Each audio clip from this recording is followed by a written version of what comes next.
not yours, Sean, but Michigan's very own Aaron Baumbach starting on the front row. Very exciting stuff for Baumbach. He's out there in that strategic staffing solutions, always a tongue tire for me. Chuck here, and it's now starting up on the front row. That's big stuff. Aaron Baumbach, he's one of those guys, he can win the whole thing this weekend. You know, he's got the ability, he's got the talent. He's run well here in Detroit, so we're expecting a lot out of him. Right behind him in the third spot is the number 57 out of Nazareth, Pennsylvania, the United Fiber and Data driver of Bill the Thrill Hines. Alongside of him is the number 60 of Cole Potts out of Scottsdale, Arizona. And in the fifth spot is the number 1. He's your 2017 champ. They call him the Dude out of the Gold Coast, Queensland, Australia. It's the number 1 of Paul Morris. And in the sixth position, the number 55 out of Mesa, Arizona, also United Fiber and Data, live Think Loud development driver of Gavin Harlan. Going back to the next row sees Jeff Hoffman, the man from Arizona, joining Ari Leindyke in that red Lear Corporation 119. He was initially quickest yesterday in qualifying, but finds himself towards the back of the field. We go back to the last row, and Matt Brabham, who starts from the back alongside Blade Hildebrand, who's a little bit nervous about this track because he hasn't seen it. He arrived late yesterday, in fact about 2 o'clock yesterday afternoon, so we're putting him to the back of the field just to get used to this very demanding course. Well, that's the thing, and this is Blade's practice laps. This is race 1, so he's definitely up against it right now. He's got a lot to go. We talked a little bit, and the drivers meaning to him, some of the other drivers helping out as well.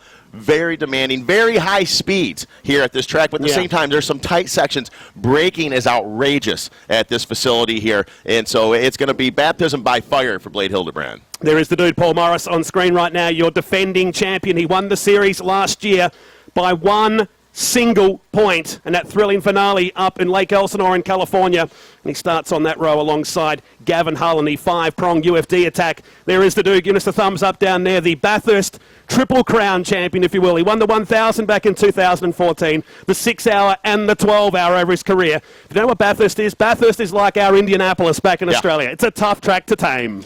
You know, and Paul Morris, you know, he's been out there. He's done it all. He's won it all, and now he's chasing down his second championship, winning the championship in 2017 by 1 point. The whole year racing from China to Australia, the States, Canada, what have you, and it came down to 1 point in between him and Matty Brabham. But now Matty Brabham's big battle yesterday in qualifying, we're talking just the slightest difference in time in between Ari Leindyke Jr. and Matty Brab. That was the story yesterday, and I think that's going to be a big story today.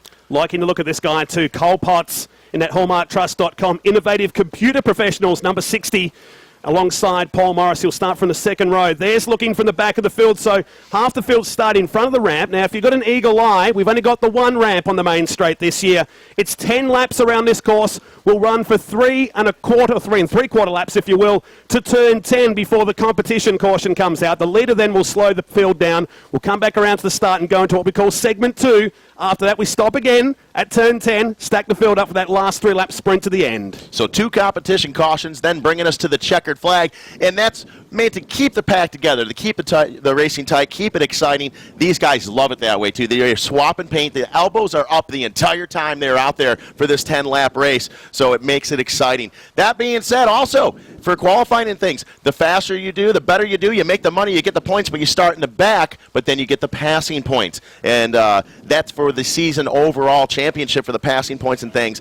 For the weekend's champion, he who accumulates the most points by the end of the weekend will be crowned our champion here in Belle Isle. And Brabham on the search for perhaps his 4th in a row this year in the series. I did some number crunching this morning before we came to the commentary position. Matty Brabham started from the back pretty much for every race this year. He's passed 63 trucks this year. That's 63 points if I add that up. So watch him from the back of the field in that white Hawk performance to Vilbis number 83. So we're just under a minute to our green flag for race number 1 here at Belle Isle, here in Detroit for Speed Energy Stadium Super Trucks. 10 laps are set here. The only thing in the record books is qualifying, and boy, it was close, very, very close. And a lot of the younger guys, so Gavin Harlan and different people, they're changing the way they run these trucks. They're whipping it in the air on some of the jumps, so they're setting up for the turns, almost like dirt bike style. So a lot of cool things are happening, and the lap times are dropping. As we're inside 30 seconds, almost 15 to go, you can see the flagger's flag is in the air, 15-second mark right now. This is where the butterflies start to go away. They start to get ready to rock and roll inside 10 seconds, about ready to go green flag racing. So here we go. Watch for turn number 1. second. You got the Canadian Boyle, his first ever front row start. And Aaron Bumbuck starting from the outside. It's a great start from the VP Racing Fuels entry as we go green here at Detroit on the charge down to turn number 1. Bumbuck slides back in the second. Hines the third. Potts is fourth as they filter their way through turn number 1 and that big, long, high-speed straight down to turn number 3. Russell Boyle out in front in that VP Fuels and Lubricants truck. He's running the number 7 right now for Robbie Gordon. That is the fill-in driver for Robbie Gordon. They're allowed to miss one race a year.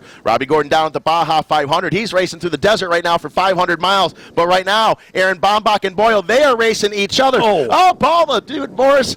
He gets a little inside there. He follows his teammate of Bill Hines as well, and they go hashtag Dude Mower and lap number 1 off into the grass.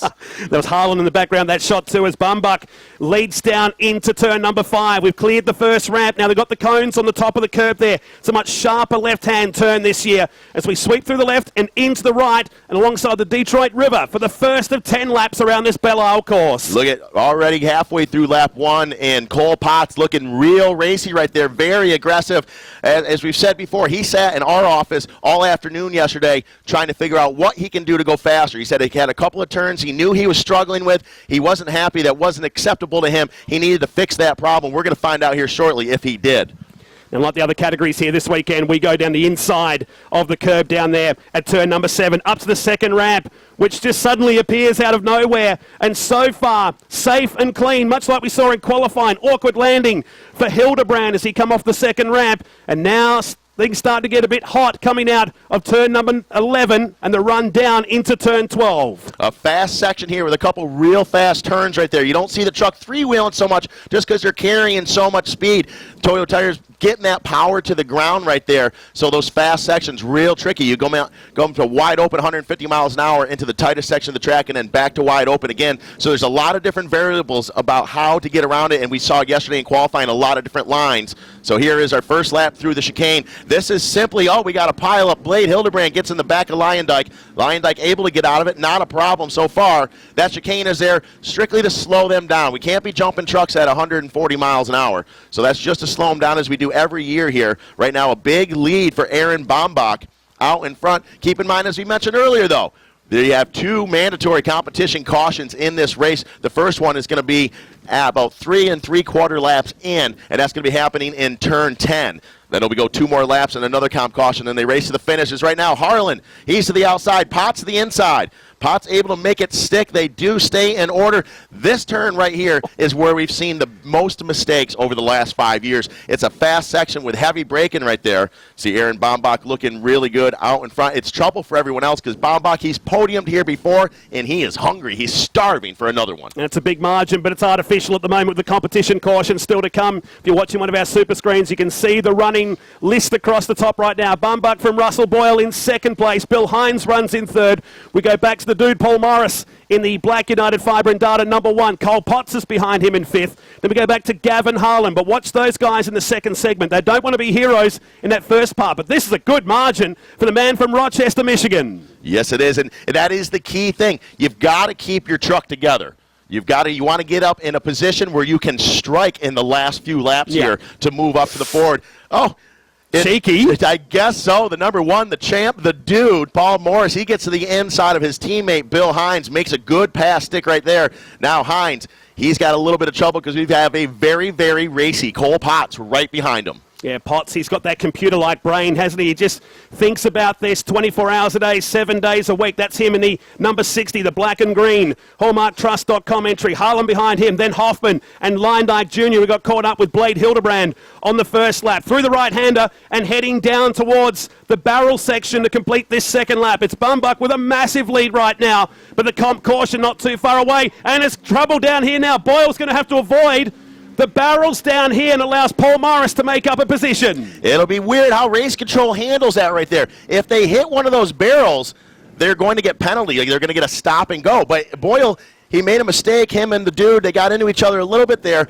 And he went through the chicane, but he didn't hit a barrel. He kind of skipped it. That's going to be a difficult call for race control. And you know what? I think he went through to stop everyone bottlenecking up behind him, going through the barrel sections. That's dropped him back a couple of positions, and now it starts to energise. Look at the flapping bonnet slash hood on the number 68, the Empire Graphics entry of Hildebrand, who tails at the back. Hines to the inside, probably a bit more than he should be down there at turn number 3. Hines says, if you ain't cheating, you ain't winning. I'm diving way to the inside. The number 57 looking really good. You mentioned Blade Hildebrand with his hood flapping in the back. That was from lap number 1 as he got into the back of Ari Lyondike, getting into the chicane right now. So now the effects of that are starting to happen. Oh, it looks like Hines may have lost a couple spots as he got a little bit wide there. Now there's Cole Potts. Potts gets into Boyle. Helps Boyle get around big time. A bit of a racing incident that was not done on purpose. But Boyle not going to be happy with that, running really well. The young man, only 18 years of age, out of Toronto, Canada, here running well. As you see these guys, look at swapping a lot of paint at very high speeds right now. Body panels are starting to fly. Lyondike to the inside. He brings it all the way around in number 119. Lear, a little expression session from Lyondike early in the race. He's about 8 laps too early down there at turn number 7. It'll look cool in the replay later on as they clear that second ramp and into turn number 8. So it changes the complexion of this race early on with the comp caution not too far away.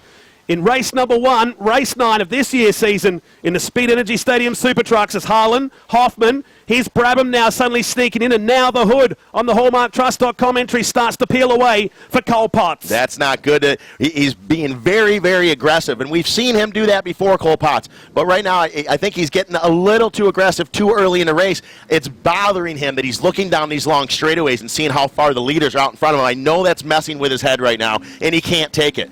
But I think he's got to calm down a little bit. He's going to end up losing his hood or having that hood shoved up in his face. He's been there before. You can't race like that as we get one vehicle got into the chicane a little bit. Not sure exactly who that was. So right now, Potts, I think he's probably saying, hey, I got to calm down. He's told me this before. He's had this talk with himself in the truck before. I got to calm down. I got to slow down. I got to chill out a little bit. And he seems to do better once he does that. And I bet you he's having that conversation with himself right now. He wasn't too thrilled about starting that middle part. There's a lot of good guys around him now. He's about to lose another position here, perhaps, with Brabham circling. Same too with Lyondike Jr. These guys were your fast ones. And Lyondike, second issue now in 2 laps for the Lear Corporation, 119. And now the thrill. He'll be dizzy. That's 2 moments for now for the United Fiber and Data entry. And that's exactly what I was talking about earlier. That's the turn that we've seen the most mistakes in the last 5 years. We got through the first couple of laps clean, but now everyone's getting excited. And this is where the mistakes start to happen. And we've seen a lot of them there, and we're going to see more there before this race is over. Yeah, no question about it. So your leader is still Bumbuck, but guess who runs second? It's Paul Morris. Bumbuck will be looking in the mirror going, oh no, he's not the guy I want to be seeing in second place. There's some of the conveyor belt that's holding the tyre walls down there at turn 5 has been peeled away, and we'll be coming up to that comp caution period. So maybe our hard-working officials here at the Belle Isle course will get out there and just retrieve that as we get set to reset the field for the second segment of the race. So we should be going into this mandatory competition caution here momentarily. As you said, Aaron Baumbach, he's had a big lead, but right now he's got his work cut out for him with Paul, the dude Morris, behind him. Paul, a very aggressive driver, but yet smart. Winning the championship last year in 2017 by being very smart and being consistent throughout the year. And as we all know, consistency wins championships, and Paul Morris has the number 1 on his truck. There's the yellow being waved out. So the officials find it pretty funny, but it's their first time watching Stadium Super Trucks here. Thanks to Speed Energy, as always, for their support. So Bumbuck is your leader. Morris runs in second position right now in that United Fiber and Data number 1. We go back to Gavin Harlan in third position, who was unlucky in Western Australia just a few weeks ago. Jeff Hoffman runs in 4th. He's our newest race winner in the series. Cole Potts runs in 5th. Matt Brabham from the back of the field is in 6th position, with Lyondike Jr. in 7th. Behind them is Bill Hines, who started from the second row. Blade Hildebrand in the background. That shot runs in 9th.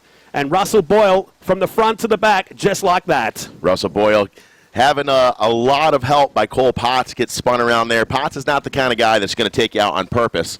But like I said, he was very, very racy early in the race and got into Boyle, spun him around. Now he's got a loose hood. And I could be wrong, but I don't believe that hood's going to stay with him throughout the race, and that's going to be a problem for him because it's not most likely just going to come off. It's going to be in his face for a while, and that's certainly going to slow him down. As you see these guys down to just a crawl right now as we're waiting for the tail of the pack to get bunched up. They're being spoke to by race control as well, and I would imagine that conveyor belt wall is being fixed right now as well, so they're giving the track course workers a little bit of time there to get that over and done with. Right on the exit point down there at turn number 5. So Brabham in the back of this field right now, sort of middle of the pack right now, is the only former race winner in the field here today. Don't think he's going to catch the overall record holder, which is EJ Viso, who won 4 races here. We've been coming here since 2014. Who is going to win race number 1 here of the weekend? We're back tomorrow for the second race at 2 o'clock prior to the start of the second Duel of Detroit here in the Verizon IndyCar Series. There is Brabham with the new livery this weekend at Hawk Performance and De Vilbis on the front. The sponsors that have believe in the young guy. Of course, he'll head to Australia later in the year to run in the Enduro Cup down there in the Supercars Championship alongside Aussie Lee Holdsworth at Team 18. So busy second half of the year for the Brabham name. So you see these guys, see Brabham pulling out of line, Ari Leyendijk pulling out of line. A few of them maybe not feeling where they should be. And I would imagine right now also we've got Jason Smith with USAC in race control. He is talking to the drivers. We do know that someone is going to get a penalty for getting into the barrels in the chicane. Boyle may also, even though he didn't take out one of those chicane barrels, he did cut through it. I think what he did was smart instead of bottlenecking everyone up there and getting through it, but he may have a penalty as well. But he didn't get an advantage out of that, did he? No, he didn't, and he was cool about it. The kid was smart. He knew, well, if he got on the binders, it was going to wad everyone up. He got through it clean, and then he kind of backpedaled a little bit and didn't allow himself to get an advantage, and that was a smart thing to do. Race control maybe taking that into consideration as well, but as soon as I saw a few of those trucks step out the way they did, makes me think that there's might be some penalties being assessed, and the starting order of the second part of the race is going to be changed around a little bit here. So a quick glimpse of the work going on down there at turn number 5. If you're in that vicinity, give those guys and girls a round of applause because they've come out and strapped that conveyor belt back onto the front of the tyre wall. That's why the race has come to a premature stop here prior to the finish line at this Balboa Park circuit with still 6 laps to go. Another comp caution still to come in this race. And Bumbuck in his 20th start, he doesn't do the entire series. He's hinted at wanting to do more races, but time sort of is against him. He wants to come to Australia at some point and take on some of the tough street courses down there. But for now, he's running in front of his local crowd. Lots of fans of Aaron Bumbuck here today. Absolutely, there is. And, and I'm one of them. The guy he's a great guy, and he does a good job when he's in the car. He's smart about what he's doing. You never see Aaron come back with a truck that's all totaled out and wrecked. He's smart about it.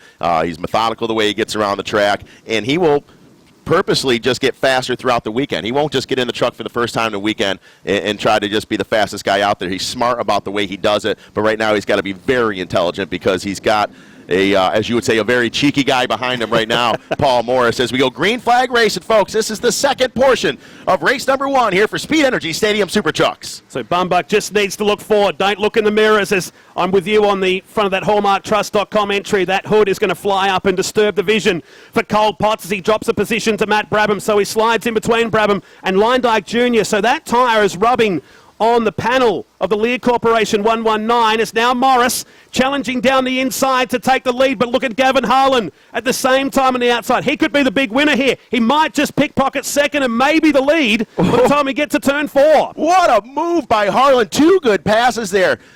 Pass for the lead with a dude, nice smooth pass, but then Harlan, he goes super wide, dives to the inside, early apex, and able to make a pass as well. Baumbach goes from the lead back to third. A lot happening in turn number 3 right there, and like I said, that's where there's a lot of action going on. Team UFD 1 and 2 at the moment. We go back to Baumbach in third, and now Hoffman, who won his very first Speed Energy Stadium Super Trucks race in Perth, Western Australia just a few weeks ago, runs in 4th position. Could it be another UFD 1, 2, 3? It very possibly may be, as right now we see a big gap between Hoffman and P4 going back to Brabham and P5 here. We'll see how long it takes for Brabham to catch that pack, and I say that as I'm expecting them to, and I am. Our leaders are most likely going to slow each other down a little bit. Someone's on their side. Now, could that be Potts? I think that might be Potts. I see a little bit of the green there. I saw a cloud of smoke in the background of that shot. And on the side down there at turn number 7 will bring out the caution before we got to the end of the lap. So it looks like that is going to be Potts upside down. Didn't catch that whole accident there and exactly how that happened.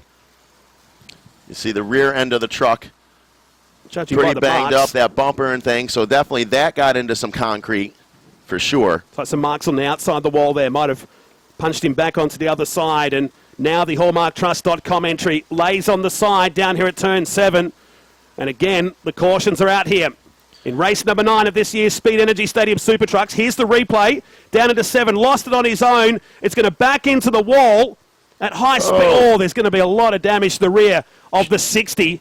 Just missed that tire barrier there. If he was another 15 feet shorter, he would have been in a much better position right now. Got hard into the wall there all by himself. And as I said earlier, we were 3-4 turns in the race on the lap number 1, and I could tell that Potts was feeling super racy. Yeah. Sometimes that's a good thing, sometimes it's not. This time it bit him in the tail as he goes in that turn wide open all by himself and gets to the wall there. Ends up trying to push a little too far and ends up striking out.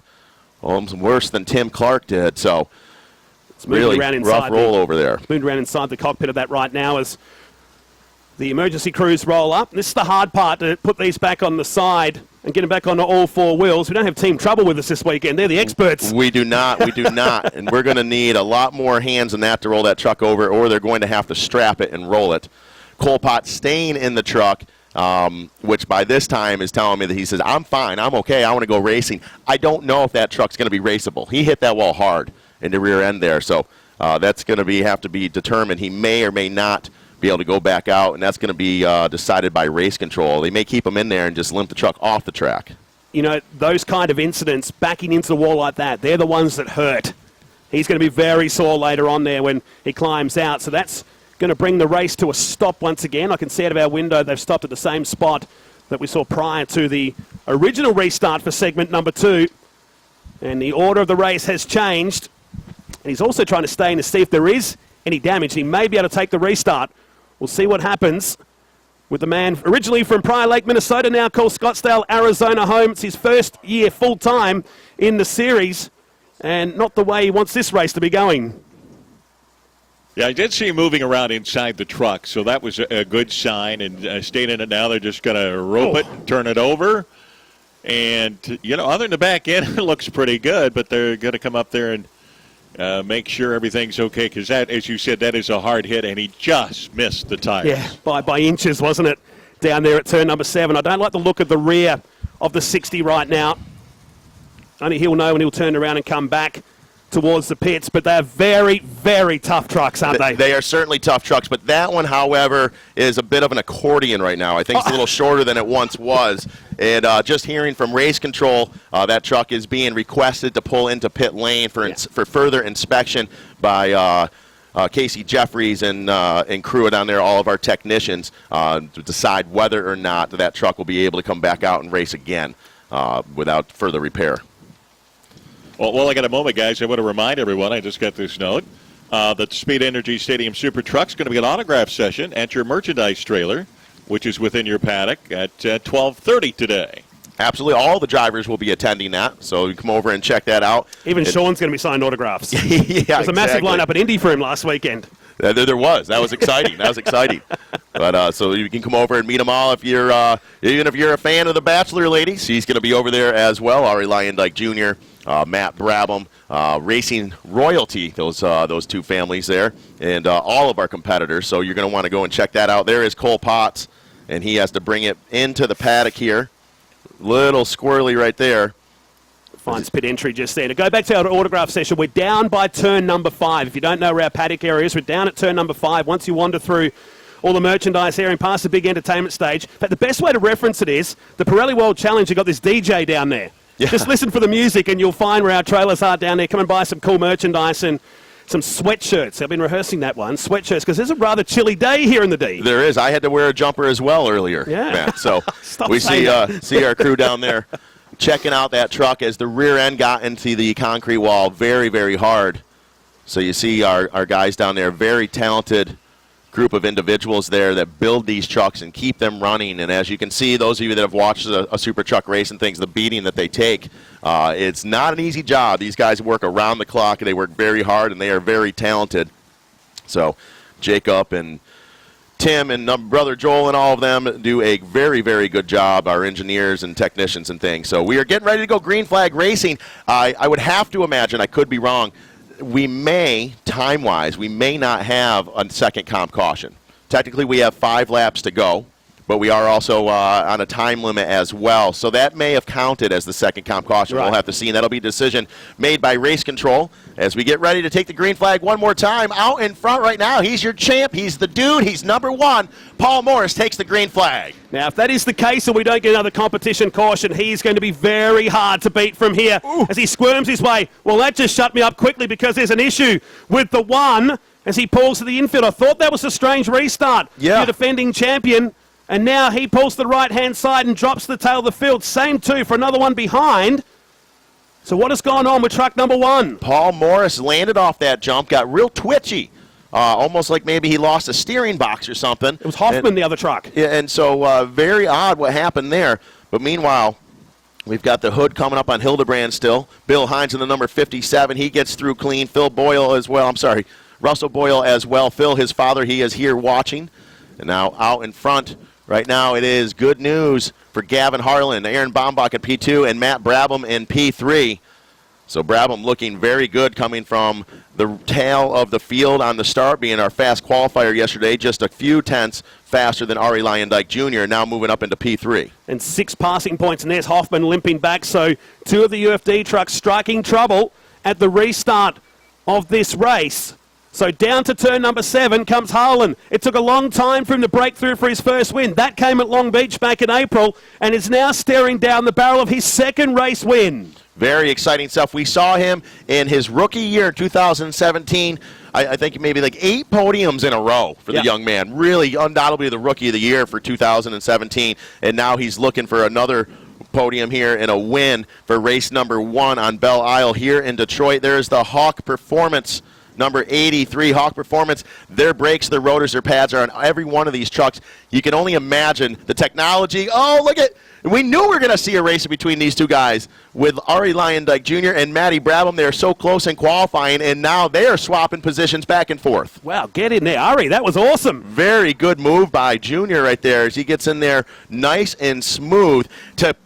To race with Matt Brabham's one thing. To put a pass on him right there like Ari Lyondike just did, that's a whole other ball game. Yeah, the payback might hurt as down they come into the first turn. So it's not all bad news here for Rochester, Michigan's Aaron Baumbach. He's second and chasing down Gavin Harlan. Lyondike Jr., who's another new race winner here in season 2018 aboard that Lear Corporation 119, sits in third. A podium result looks good. A race win would be better. Look at Blade Hildebrand now. The hood up in his face, but yet this is his first time on this track ever. He wasn't here yesterday. He had some flight issues getting in, didn't get any practice. But right now, he's mixing it up here. He's looking pretty decent. So exciting stuff. And if you want to see this again live here, this show is going to be the Detroit TV show. It's going to be Wednesday, July 11th at 10 p.m. Eastern. You're going to want to check out all the action and all the driver interviews on July 11th at 10 p.m. Now out in front, Gavin Harlan, Aaron Baumbach, Ari Lyondike Jr., and Matty Brabs. That is your top 4 right there. Spread out a little bit, actually. Gavin Harlan pulling a bit of a lead on Baumbach. So down the back straight we go, past the Detroit River and down. This is a very long section of the circuit here at Belle Isle. Down into turn number 7, the closing stages of this race. As we go down to that right-hander that claimed Cole Potts, there's the black Toyo tyres rubber that was laid down by that number 60. Into the second ramp we go. And Harlan looking good here.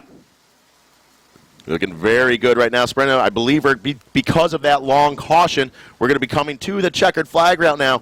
Gavin Harlan looking very comfortable. Ari Lyondike, he's in P3. Matt Brabham is not going to be happy about that. He expected to be on 2 podiums this weekend. This is race number 1 of 2. Tomorrow, the second race will be happening early afternoon. But right now, Brabham not getting the results he wanted in race number 1. But he's got the passing points, at least 5 in this race alone. He scored back there in that Hawk Performance.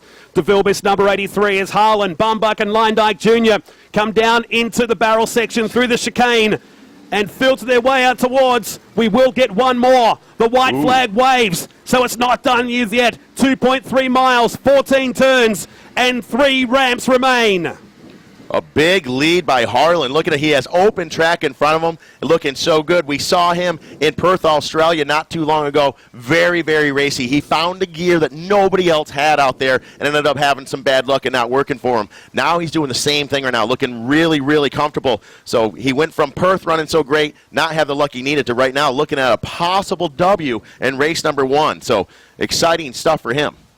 Through turn 3, under the Learcorp bridge with the Learcorp 119, reigned in third, and putting the blowtorch to the back of Aaron Bumbuck, who wants a good result here. He wants the win. I'm not sure whether he's going to be able to catch Gavin Harlan in the closing second half of this final lap as Hoffman comes through a long way down, but he's going to score some points regardless. Boyle lands the Matty Brabham way down there into turn number 5 as he challenges Bill Hines.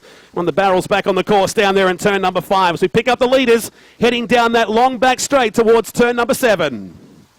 There we go. So now these top 4 spread out pretty good. One of them's going to have to make a mistake, and I don't want to jinx them for this to change right now. Usually that's me. They're all looking pretty racy, but right now they just got to calm down. Well, at least Gavin Harlan does. Matty Brabham's, I think he's doing everything he can to catch up, but he doesn't have the speed that we saw yesterday. So I'm wondering exactly what's going on there. I can't imagine that Harlan, Baumbach, and Ari Lyondike got that much faster just overnight. No. So I'm wondering what's going on with the Hawk Performance number 83.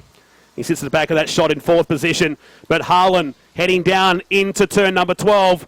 A couple of little more turns, the chicane to come between he and his second race win of season 2018. His second win of his career. He just needs to negotiate this last chicane. The barrels with Bumbuck running second, Lyondike Jr. is third. And that's about how it's going to stay for the second time in 2018. The W goes next to Gavin Harlan, who picks up the win in race number 1 of the weekend on the streets of Belle Isle. Exciting stuff for the young man, the number 55 United Fiber and Data live truck for another win. And his first win here at the Belle Isle Grand Prix. Exciting. And Aaron Baumbach, he wanted a podium, race number 1. He got it. Congratulations to you, Aaron, the local man here. So good stuff for him. And Ari Lyondike Jr., the Learcorp sponsored truck from right here in Detroit. So everyone there with the Lear team and everyone's going to be very happy. Got him on the podium, and there's the mascot riding on the front of Gavin Harlan's truck as now he starts to celebrate, knowing he's got a whole lot of points in there and an attrition-filled race here.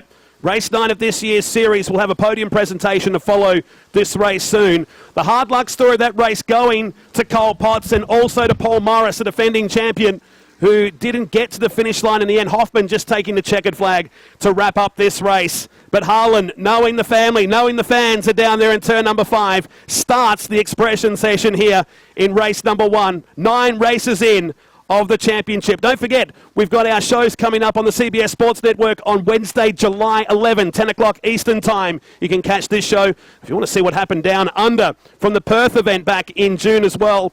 June 6th at 10 p.m. on the CBS Sports Network. It's been an amazing series so far with so much more racing to come here. But congratulations, and that was well done to Gavin Harlan. Absolutely so. Interesting race.